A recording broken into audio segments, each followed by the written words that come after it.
నీకు ఇంత పెద్ద నిజం చెప్పకుండా దాచేసారా అని చెప్పి జ్యోత్స్న అయితే దీపతో అంటూ ఉంటుంది. ఏం నిజం అని చెప్పి నీ కూతురు ఇప్పటికే ఫ్రెండ్ ఇంట్లో కాదు హాస్పిటల్‌లో ఐసీయూలో ఏ ట్రీట్మెంట్ చేసుకోబోతుందో అనైతే అంటూ ఉంటుంది. ఆ మాటలు వినగానే దీప అయితే షాక్ అవుతూ ఉంటుంది. ఏంటి ఇది నిజమేనా అనైతే షాక్ అవుతూ ఉంటుంది. ఏంటి దీప నీ కూతురు ప్రాణాల మీదకు వచ్చిన విషయం నీకు ఇంతవరకు తెలియకపోవడం ఏంటి అని అంటూ ఉంటుంది. అయినా ఇంత పెద్ద విషయం నీకు తెలియకుండా దాచిపెట్టారా అని చెప్పి చాలా జాలి పడుతూ మాట్లాడుతూ ఉంటుంది జ్యోత్స్న దీపపై. ఇక దీప అయితే చాలా బాధపడుతూ ఉంటుంది ఆ విషయం తెలుసుకొని.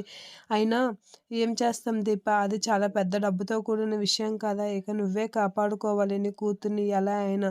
ఎలా కాపాడుకుంటావో కాపాడుకో అని చెప్పి జ్యోత్స్న అయితే దీపకి చెప్తూ ఉంటుంది. అలా జ్యోత్స్న చెప్పేసరికి దీప అయితే చాలా బాధపడుతూ ఉంటుంది. ఏం చేయాలో తెలియక అలా సతమతమవుతూ ఉంటుంది. ఇక జ్యోత్స్న అయితే సరే దీప మళ్ళీ కలుద్దాం అనైతే అంటూ ఉంటుంది.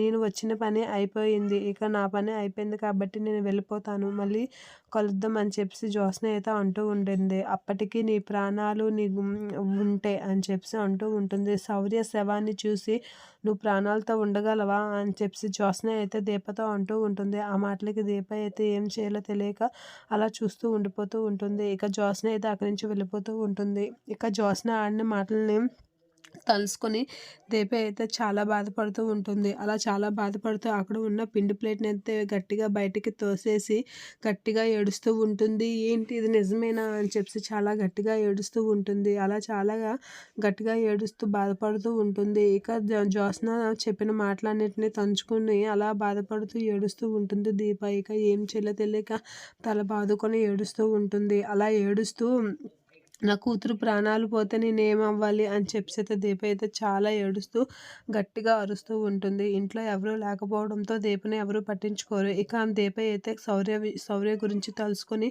ఏడుస్తూ చాలా బాధపడుతూ ఉంటుంది. శౌర్య విషయం గుర్తు తెచ్చుకొని జ్యోత్స్న ఆడిన మాటలు గుర్తు తెచ్చుకొని.